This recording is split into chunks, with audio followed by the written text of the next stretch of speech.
राक्षस की आंखें लाल थीं और उसके हाथों में धार धार तलवार थी। ये सब देख व्यापारी की सिट्टी पिट्टी गुम हो जाती है। मारे भय के वो थर थर कांपने लगता है। दैत्य गुस्से से उस व्यापारी से कहता है, मैं तुम्हें छोड़ूंगा नहीं, अपनी तलवार से तुम्हारे टुकड़े टुकड़े कर दूंगा। व्यापारी पहले ही डरा हुआ था। ये बात सुन वो भय से कांपने लग जाता है और कहता है, हे दैत्य, मैंने तुम्हारा क्या बिगाड़ा है? तुम मुझे क्यों मारना चाहते हो? दैत्य बोला, ए आदमजात, तुमने जो खजूर कुएं में फेंका वो मेरे मासूम बच्चे की हलक में जाकर फंस गया, जिससे उसकी मृत्यु हो गई। व्यापारी बोला, माफ करे दैत्यराज, मुझे आपका बेटा कहीं नजर नहीं आया और वो खजूर मुझसे गलती से कुएं में गिर गया। दानव गुस्से से बोला, हम राक्षस तुम आदमियों को नजर नहीं आते, तुम्हें खजूर खाते हुए एहतियात बरतनी चाहिए थी। अब तुम्हारी मृत्यु निश्चित है, नादानी में हो या जानबूझकर, गुनाह तो गुनाह होता है। अब मैं तुम्हारे टुकड़े कर अपने बेटे की मृत्यु का बदला लूंगा, खून के बदले खून, यही इंसाफ है। आखिर व्यापारी बेचारा मजबूर होकर बोला, हे राक्षस राज, अगर मुझे मारने से तेरा बदला पूरा हो जाएगा तो मुझे मंजूर है, पर मेरी एक शर्त है।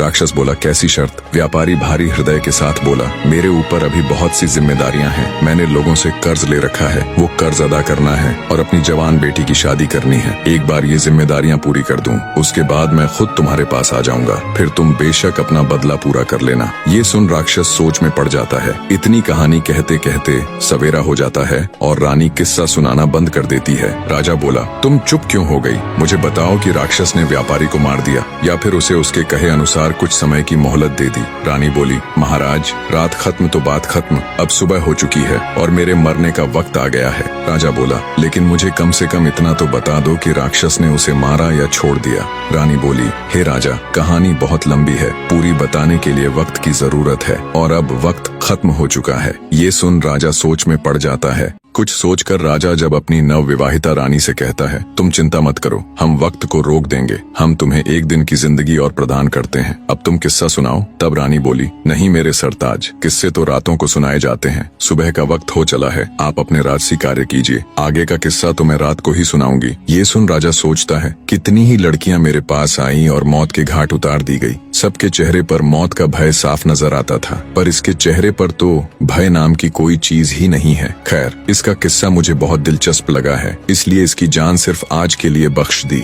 कल इसका भी वही हाल होगा। राजा वहाँ से चला जाता है और अपने दिन भर के राजसी कार्यों में व्यस्त हो जाता है। इधर रानी हाथ जोड़ उस ऊपर वाले से प्रार्थना करती है, हे मालिक, हे परमेश्वर, मेरे पति को सद्बुद्धि देना, उसके इन पाप कृत्य को क्षमा करना और उसे सही रास्ता दिखाना प्रभु। शाम का वक्त हो जाता है। राजा बेसब्री के साथ कमरे में आता है और कहता है, रानी अब जल्दी से किस्सा सुनाना शुरू कीजिए। राजा की बेसब्री देख रानी कहती है, थोड़ा सब्र रखो महाराज, मैं आपके लिए खाना लगा देती हूँ, पहले भोजन ग्रहण कर लीजिए, फिर मैं आगे का किस्सा सुनाना प्रारंभ कर दूंगी। और राजा को खाना परोस देती है। राजा बोला, ये तो नौकरों के काम है, तुम ये क्यों कर रही हो? रानी बड़े प्यार से बोली, नहीं मेरे स्वामी, यह एक पत्नी का कर्तव्य होता है कि वो अपने पति का ख्याल रखे। राजा बोला, तुम्हें कौन सा मेरे साथ पूरा जीवन व्यतीत करना है, और वैसे भी आज की रात के बाद तो ये काम नौकरों ने ही करने हैं। रानी बोली, हे स्वामी, आज की रात ही सही, पर आपकी सेवा करने का मौका तो मिला, मरते समय सुकून से मर सकूंगी,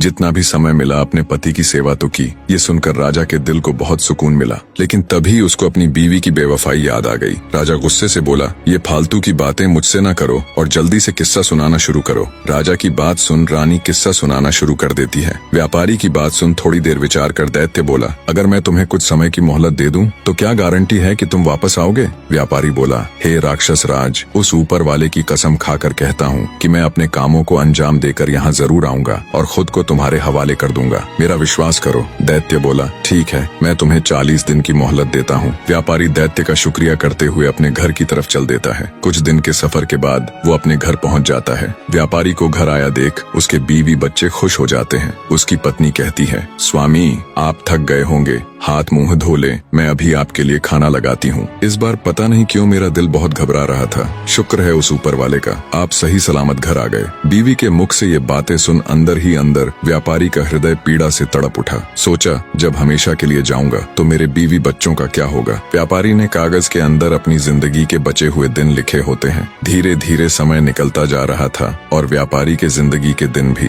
उसने अपनी बेटी के लिए योग्य रिश्ता देख उसकी शादी कर उसे विदा कर दिया। खुशी के साथ साथ व्यापारी अंदर से दुखी भी था, क्योंकि आज उसकी अंतिम रात थी। कल का दिन तुम्हारा आखिरी दिन है। कल वो दैत्य तुम्हारे टुकड़े टुकड़े कर देगा। व्यापारी बिस्तर में पड़ा पड़ा यही सब सोच रहा था। नींद उसकी आंखों से कोसों दूर थी। उसे रह रहकर ये बात खाए जा रही थी कि उसके मरने के बाद उसकी बीवी और बच्चों का क्या होगा। दुखी हृदय के साथ व्यापारी उठकर बैठ जाता है और सिसक सिसक कर रोने लगता है। उसके रोने की आवाज सुन उसकी पत्नी भी उठ जाती है। व्यापारी को ऐसे रोता देख वो घबराकर उससे पूछती है, क्या हुआ स्वामी, आप रो क्यों रहे हो? व्यापारी पहले तो बात को टालने की कोशिश करता है, पर जब उसकी पत्नी ने ज्यादा जोर देकर पूछा तो वो टूट जाता है और सारा किस्सा अपनी पत्नी को रोते रोते कह सुनाता है। सारी बात सुन व्यापारी की पत्नी का कलेजा मुंह को आ जाता है। वो तड़प उठती है और कहती है, स्वामी, आपकी जगह पर मैं उस दैत्य के पास जाऊंगी। मुझे चाहे कुछ भी हो जाए, चाहे वो दैत्य बेशक मेरी जान ही ले ले, पर मैं आपको कुछ भी नहीं होने दूंगी। राजा किस्से के बीच में ही बोल पड़ता है, वाह क्या औरत है, ऐसी औरत भी दुनिया में होती है। ऐसी नेक और वफादार बीवी की दहलीज पर तो फरिश्ते भी अपना सिर झुकाएं। रानी बोली, बिल्कुल ठीक कहा महाराज। कुछ बदकार औरतें होती हैं जिनकी वजह से सभी औरतों पर उंगली उठाई जाती है और सबको एक जैसा समझा जाता है। यह सुनकर राजा सोच में पड़ जाता है। रानी आगे का किस्सा सुनाना शुरू कर देती है। व्यापारी अपनी पत्नी को समझाता है और कहता है, ऐसी बात मत करो प्रिय, मेरे होते हुए अगर तुम्हें कुछ हो जाए तो धिक्कार है मेरे ऊपर। तुमने ये कह भी कैसे दिया कि तुम मेरी जगह उस राक्षस के पास चली जाओगी? गलती तो मुझसे हुई है और इस गलती की सजा तो मुझे ही भोगनी पड़ेगी। तुम मेरे बच्चों का ख्याल रखना, उन्हें मेरी कमी कभी महसूस मत होने देना। व्यापारी अपनी पत्नी को खूब समझाता है। ऐसे ही बातों बातों में रात निकल जाती है और सुबह हो जाती है। व्यापारी भारी हृदय के साथ अपने छोटे बच्चों और बीवी को गले लगाकर उनसे विदाई ले सफर के लिए चल पड़ता है। लंबा रास्ता तय कर वो उसी जगह पहुंच जाता है जहां उसे वो दैत्य मिला था। व्यापारी दैत्य को आवाज देता है, हे राक्षस राज, मैं तुम्हारे पास आ गया हूँ। मेरे 40 दिन पूरे हो गए हैं। आओ और मेरी जान लेकर अपना बदला पूरा कर लो। व्यापारी की बात सुन दैत्य बाहर आता है और व्यापारी को कहता है, तुम बहुत बहादुर हो जो इस तरह खुद मेरे पास मौत के मुंह में आ गए, लेकिन ए आदमजात, मैं तुम्हें मारूंगा नहीं क्योंकि मैं तुम्हें माफ कर चुका हूँ। दैत्य आगे कहता है, जब तुमने मुझसे समय मांगा था तब मुझे तुम्हारे ऊपर यकीन नहीं था, इसलिए उसी दिन से मैं तुम्हारा पीछा कर रहा था। तुमने जो कुछ कहा था वो बिल्कुल सत्य था। अब जाओ और अपने बीवी बच्चों को संभालो, तुम्हारे बिना उनका रो रो कर बुरा हाल है। दैत्य के मुख से ये बातें सुन व्यापारी की खुशी का ठिकाना नहीं रहा। उसने उस दैत्य का हाथ जोड़ शुक्रिया किया। किस्सा जब समाप्त हुआ तब तक राजा पूरी तरह भावुक हो चुका था। वो अब रानी की तरफ प्यार भरी नजरों से देख रहा था। रानी बोली, हे महाराज, सभी औरतें बिल्कुल भी एक जैसी नहीं होती और जब तक आप उस तस्वीर को अपने कमरे से नहीं हटा दोगे तब तक आपकी पीड़ा कभी कम नहीं होगी और आप हर औरत को बदकार ही समझेंगे। इतना सुन राजा अपनी बेवफा पत्नी की वो तस्वीर फाड़कर उसे नष्ट कर देता है और रानी के हाथों को अपने हाथ में लेकर कहता है, हे रानी, आज तुमने मेरा हृदय परिवर्तित कर दिया। मुझ पापी से पता नहीं कितने पाप हुए हैं। हे रानी, तुम धन्य हो, आज तुमने मेरी आंखें खोल दी।